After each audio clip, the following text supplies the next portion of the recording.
Hello बच्चों, कैसे हैं आप सब। मैं हूं आपका दोस्त हनुमान। बच्चों, स्वागत है आपका हमारे इस नए सेगमेंट में जिसका नाम है चलचित्र, जहां आप नई नई कहानियां कार्टून के जरिए नहीं बल्कि कॉमिक्स के जरिए देखेंगे और सीखेंगे। तो शुरू करें आज का चलचित्र। एक बहुत ही सुंदर राज्य था जहां के राजा को एक मंत्री की जरूरत थी। राजा ने मंत्री के चुनाव के लिए एक चुनौती रखी। अपने राजमहल में 3 गुड़िया रखी। जो व्यक्ति 3 गुड़िया में से सबसे अच्छी गुड़िया को चुनेगा वही उस राज्य का मंत्री बन पाएगा। कई लोगों और विद्वानों ने कोशिश की पर हर कोई नाकामयाब रहे। एक बार तो एक बुजुर्ग व्यक्ति आए थे।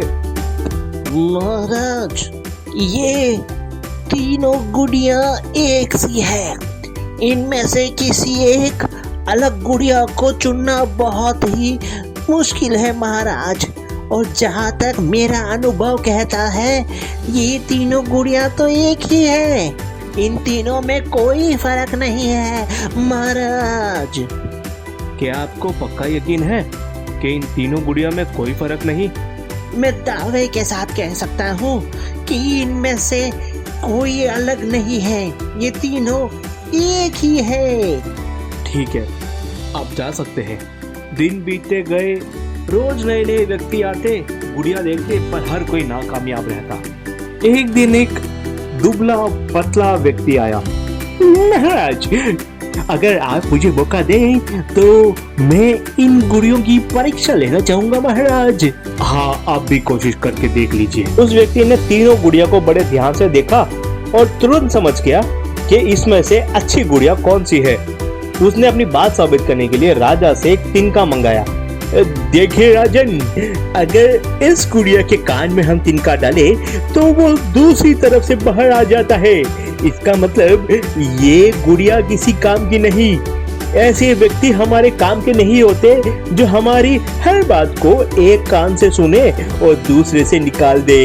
इनके पास सोच से समझने की शक्ति बिल्कुल नहीं होती राजन। और ये दूसरी गुड़िया जिसके कान में अगर हम तिनका डालें तो वो मुंह से बाहर आ रहा है। इसका मतलब ऐसे व्यक्ति जो हर बात को सुनते ही उगल दे, ये व्यक्ति हमारे किसी काम के नहीं होते। इनके पेट में कोई बात नहीं टिकती। ऐसे व्यक्ति हमारे मंत्री सभा में नहीं रह सकते राजन। और ये है तीसरी गुड़िया जिसकी कान में अगर हम तिनका डालें तो वो किसी छेद से बाहर नहीं आ रहा। ऐसे व्यक्ति ही मंत्री सभा के लायक है राजन।